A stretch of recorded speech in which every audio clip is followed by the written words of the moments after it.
and welcome here to Hawk Tales, the show where we recap all of these superstars across Northeast athletics. And we are going to start off today with women's starting point guard Sierra Bell. Sierra, thank you so much for joining us Thanks today. for having me. So I want to start, let's start where you began basketball. You're from Danville, Illinois. And how did you, just tell us a little bit about how you fell in love with basketball. I honestly don't know. I think I started when I was 3, and then I kept playing, went up till now, obviously, but I don't know. I was like in love with softball at one point, so I thought I was going to stop, and then I just kept playing basketball. So I took a look at some of your stats on Max Preps, and you know they could be kind of flawed at times, but you were averaging 15.5 points per game in high school. Oh yeah. And so I mean you were a tremendous athlete in high school. Coming into college, were you getting recruited by a lot of schools coming into college? Kind of. My exposure, it was iffy, but I don't know. I wanted to come to Northeast as soon as I heard from Matt Savela, but yeah. So talk about that recruiting process with Coach Matt Savela. Well, I didn't hear from him first. I think I heard from the assistant coach at that point, and I fell in love with like how he said the system was here, and I just wanted to play for them, so I came here. So you come here sophomore season, and you take over the starting job. How was it? Was it any different? Like, talk about the difference between high school basketball and college basketball. High school basketball, it's really different because like in terms of the way you play, it's way slower in high school. In college, you know, it's more fast-paced, but you know, playing in college, you really you really learn how being the point guard is really crucial to a team. So I think that's what's. And I think you did a terrific job playing the point guard position. 10.7 points per game. You shot 43% from the field, but you really prided yourself on the defensive end. Is that something that you've always had at the top of your game, and that like you prioritize yourself in? Yeah, with the high school coach that I had, it was like you're either gonna bring effort on the court on the defensive end, or you're gonna sit on the bench. So right. I'm just always. You led the conference in steals at one point. I mean, you've been the NICCAC Player of the Week multiple times. Talk about how that felt as an accomplishment to be named, you know, to such a high standard, high level. I mean, it's a great feeling, but you know, I owe it to my teammates. You know, they helped me, and I helped them. So I think that's how I got it. You and Michaela Baylor were named first team ICCAC All-Region. Yeah. How did that make you feel, you know, you alongside Michaela Baylor? I think we worked hard for it, and you know, you work hard for things, and you get what you get out of it. So right. I think we deserved it. Just talk a little bit about the presence of Michaela Baylor. I mean, as a point guard, she's got to make your job pretty easy in this category. She definitely does, just because, you know, when you can have someone that can finish and rebound, you know, I think that's like a point guard's dream. So I think she really helped me out a lot as far as the center position goes. So, yeah. So moving forward here, you're going to be finished with Northeast. What's the next step for you? I'm gonna go on and play basketball. I don't know where yet, but I'm looking at a couple schools, so we'll see how that goes. Coming into your guys' Region 11 tournament, you guys obviously beat Marshalltown in the opening round, and coming into this Iowa Western game, you guys had struggled against these guys in the regular season, and you come out on top 72 to 55. What were you guys? Did you guys do something different in practice to prepare for these guys? I mean, you guys came out with a ton of fire in that game. Yeah, I think the difference between this game and the last 2 games is that everyone was way more focused and everyone was way more locked in than I've ever seen them play. And I think that's why we came out and we beat them. Everybody was ready to play. Now, obviously, you guys fell to Moberly area, 66 to 53. Talk about, you know, how that felt. I mean, you guys were just one step away from going to the big dance. Yeah, it was pretty sad, but you know, they're an undefeated team, number 4 in the national ranking. So I mean, it would have been nice if we would have beat them, but I think we played well. You know. So you guys finished the season 25-5. Congratulations. Thank you. You came in. I think that you played very well. Yeah. Very well. Again, first team All-Region, ICCAC Players of the Week multiple times. Good luck in your future, Sierra Bella. Thank you. And thank you so much for joining me today. Thanks for having me. When we come back, we'll have Melky Moreau joining us from the men's basketball team. You're watching Hawk Tales. The Northeast Community College Library Resource Center offers students plenty, whether it's a place to study or searching for information for that big paper coming up. Whatever your need is, the library's information is at your fingertips. If you need help, there's plenty of knowledgeable staff ready and willing to help you and your needs. Or maybe you'd rather catch up on some reading from your favorite books and authors. The library offers a quiet place for you and your thoughts to get away from it all. So stop on by today.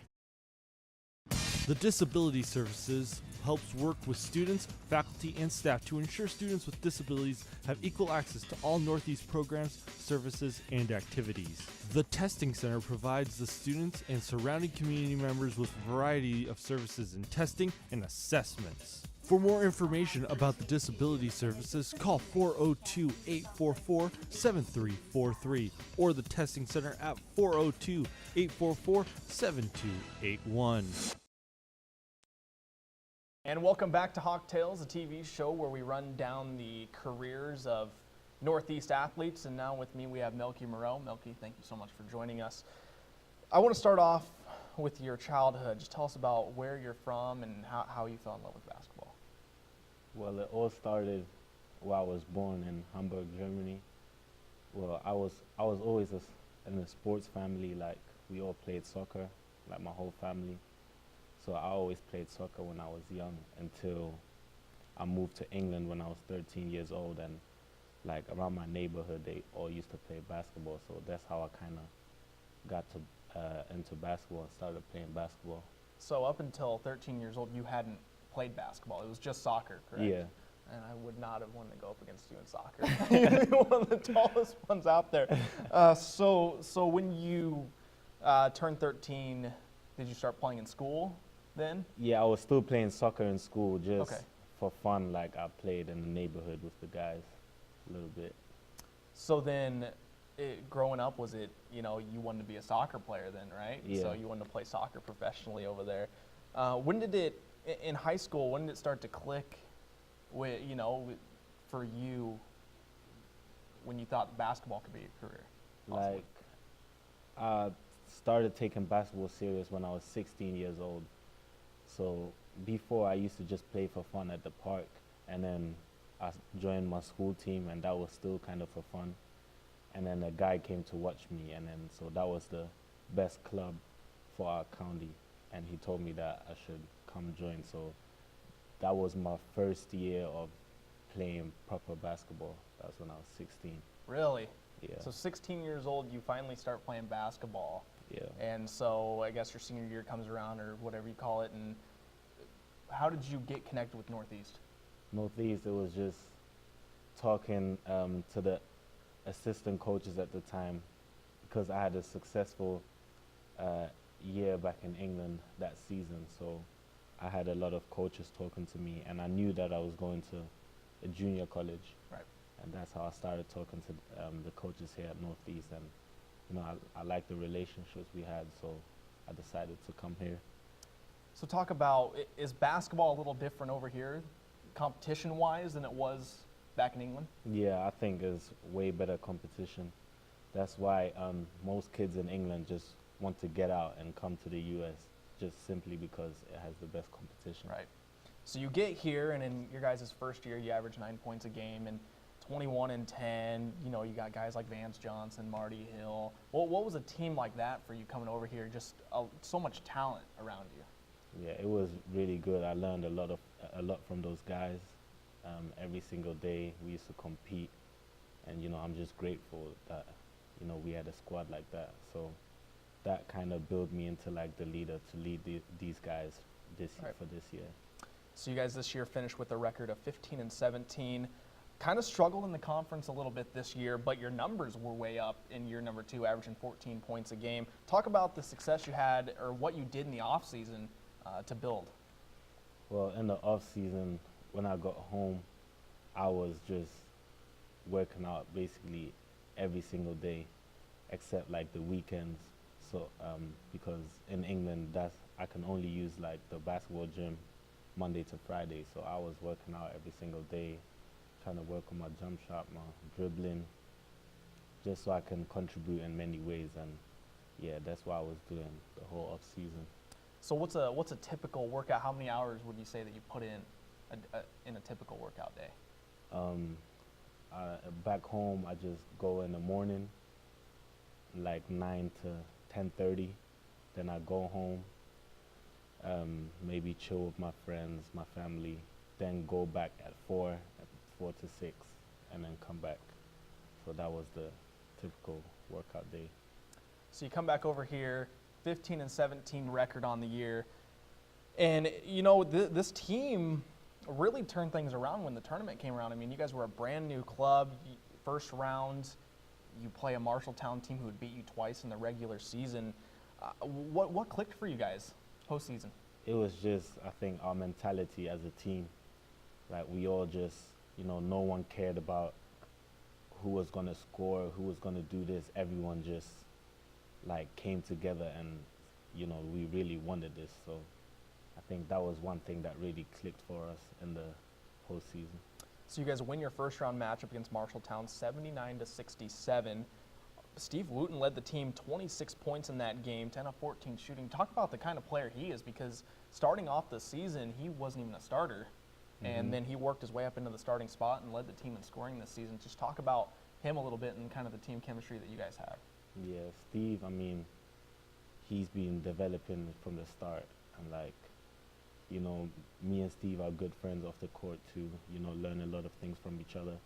But just as he is a good player on the court, he's a good person off the court too, and tries to help our teammates. So, he's got a bright future ahead of him. He is a very good basketball player. You guys then move on to play Indian Hills, who was the #1 team in NJCAA.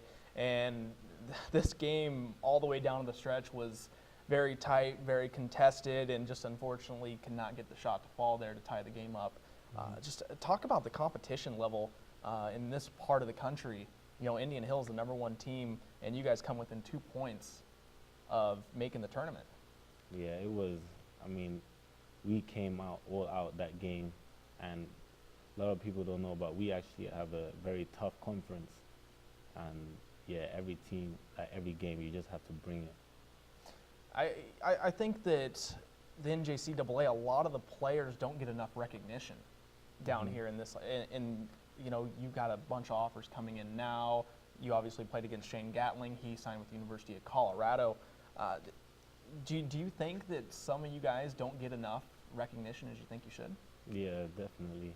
Like, for example, our point guard, Alan Anderson, who's a really great player, not really getting recognized as much as he should, because he should have a lot on the table, but he doesn't have that much right now. But he's, a fantastic player.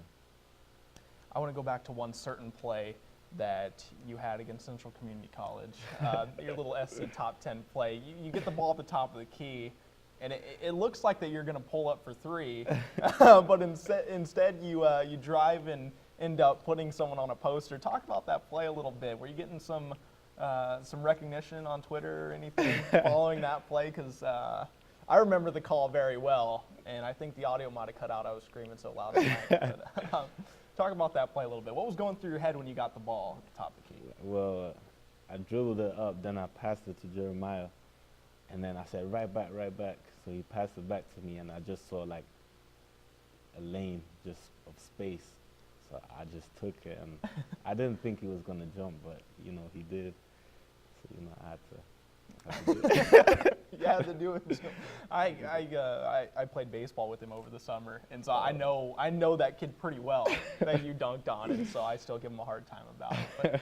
But what's the future for you? I mean, you're obviously wide open in the recruiting process now. What's moving forward? You still obviously want to play basketball moving forward. Yeah, I'm gonna make my decision soon, like within like the next month. Okay. And I'm trying to go to a good Division I program that can develop me, like my body and my skills. So, because my goal is to play professionally. So, yeah, I'm still working towards that. So decision coming soon from Melky Moreau. I always seen you as like a Kevin Durant type of guy. I don't know. That was my comparison always when I was announcing. But I know you're going to do really well in D1, and can't wait to watch you progress as a player. So thank you so much, Melky Moreau, for joining us today. And when we come back after the break, Macy Stewart from the volleyball team will join us here on Hawk Takes.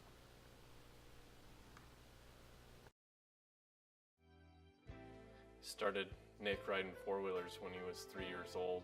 He progressed very quickly, and by the time he was 9, he was already on a full race machine. Then cancer came into our lives, and Nick continued to ride up until the day before they amputated his leg. That's when Make-A-Wish stepped in and granted his wish so Nick could get out there and ride again, look like a normal kid inside that razor for the last few months of his life.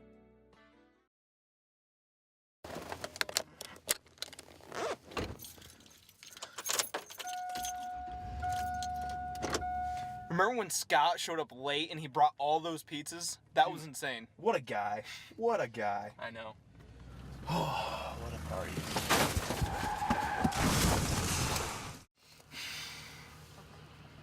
Dustin? Buckle up. Save lives. This is a public service of KHWK. And welcome back to Hawk Tales. We already talked to two basketball players in Sierra Bell and Melky Moreau. Now we're going to change sports, change it up a little bit. We have Macy Stewart joining us from the volleyball team. Macy, thank you for joining us. No problem. Appreciate it coming in, and just want to talk a little bit about your volleyball career here at Northeast and you growing up and falling in love with volleyball. And let's start from your childhood back home. How did you fall in love with volleyball? Because you were in multiple sports and everything. So just talk about how you grew up falling in love with volleyball. Funny story, I actually didn't like volleyball at all when I was younger. Okay. I was totally basketball, and I was like a total tomboy, and I loved football. But once I got into junior high, I like fell in love with it. I was like, wow, like I'm actually kind of good at this. And then, Right. but when I got to high school, I still loved basketball. But then we went to state my senior year, and I knew then that I didn't want to stop playing it. And then, yeah, so that's how I ended up here. Wow, that's quite a backstory on falling in love with volleyball per se. But you know, your senior year, you start getting looked at a little bit. How did Northeast find you? I actually didn't know where I wanted to go. There was a few options, but I contacted Coach Schulte and emailed her, and then she said that she would love to have me on the team, and I came up and visited and fell in love with Northeast, and I wish it was a 4-year college. Like, I wish I could still go here. Yeah, I do too. This is a fantastic college and everything, but your first year here on campus under Coach Schulte, you guys go 27-13. You were 6-2 in the conference. Talk about that team a little bit, because you guys went to the national tournament that year as well. Coming in, first year playing college volleyball, that was like, it was a big step from high school, and I didn't really know what to expect, but I came in and just worked hard, and getting to know the girls was the best part of it. Like, I loved going to nationals, but honestly, just building those relationships with people that you just met and a coach that you just had, within a few months. And I think it was just the relationships that was my favorite thing. So then after that first year, you kind of fall into that leader role here in year number 2. What was it like? What were your guys' what was your training like in the off season? It was different, because at that point in time, like, us sophomores knew that we had to step it up, and we weren't freshmen anymore. And in the off season, we just worked really hard in the weight room, and in our off season games, we really worked to get better and wanted that team to be better with the incoming freshmen as well, and wanted to make the freshmen comfortable and felt home with us. So, and again, building the relationships. So you guys come into year 2. I would say for the most part, kind of an up and down. You guys seemed to you were trying to find yourselves, Yep. and you'd get on a win streak, and then it'd kind of fall apart a little bit, and you worked your way back. But this team went through a lot this year. You guys finished 19-16 on the season, 5-3, but you guys were a lot better team than what your record showed. How was it like stepping into a leader role? It was honestly pretty easy for me. In high school, I was always like a captain as well, so It wasn't something new, but it was new working with new people as a sophomore, since it was just a year that we knew each other. But this year's team was my favorite, because we just all meshed together well. Like there was no drama, and we were just there for volleyball and wanted to get the job done. One player that stood out that made huge progress between year 1 and year 2 was Monique Schaefer. For me, I thought that she stepped up in a huge role. Talk Yes. about kind of her, how she molded into such a great player for this team. I remember my freshman year, she like would not talk, and like I was like, wow, she's really quiet, and like I didn't really get to know her, and then at the end of the season, like she just changed as a player and a friend. Like she became one of my closest friends, and then this year, her and I just, I don't know, we really molded together, and she, yeah, like you said, she sprouted in back row and front row because last year she came in mostly for back row, and this year she really stepped it up in the front row too. Like it was awesome having her in the front row when I was either in the background or out, and keep the game going. And she's definitely not the tallest player on your guys' No. team either, which was the big thing that surprised me. She led the team in kills this season and in digs. Just a phenomenal player in Monique Schaefer. But you guys head back to nationals again, and you guys went 1-2 this year, lost to Sauk Valley 3-2, and they were heartbreakers. Yes. They were heartbreakers too. Yes. You guys did take that losers bracket game against Carl Sandburg. Talk about your experience in year number 2 going to nationals. This year was way better, obviously. We went farther, but it wasn't fun playing Central there. Because that's our rival, but I would have rather played them here again. But it was an awesome experience, and I would do it all over again. I remember announcing that game here, breast cancer awareness. Yep. You guys got the huge upset. Yep. The stands were full. That's probably the most people have ever seen the stands for one game, any sports. What was that feeling like? You know, upsetting Central, obviously your guys' rivals. You know some players on that team, and just talk about that feeling, especially on breast cancer night. That was my favorite game, and that was the best I've played that night. Yes, it was. And it was just awesome because their parents on Central's team, their parents, I know some of them, and we played them in high school. So it's just a big rival team, but in the end, like, it's just a fun game. Like, that's just my favorite game. And I don't know, seeing the crowd just full, it was just amazing. Especially breast cancer night, like, that was cool, and everybody wearing pink. Yeah, it seemed like it had to go your guys' way Yeah. that night, and it definitely did. You guys won in commanding fashion. But what's next for you? I'm actually transferring to Wayne Okay. because I am majoring in elementary education, and so I will finish up my college there. All right, well, you guys heard it here first from Macy Stewart, moving on to Wayne State. Macy, thank you so much for joining us today. That is going to wrap it up for Hawk Tales. Shout out to Melky Moreau, Sierra Bell, and of course Macy Stewart for joining us today. I'm your host, Dustyn Stortzum, for the last time saying good night, and as always, go Hawks.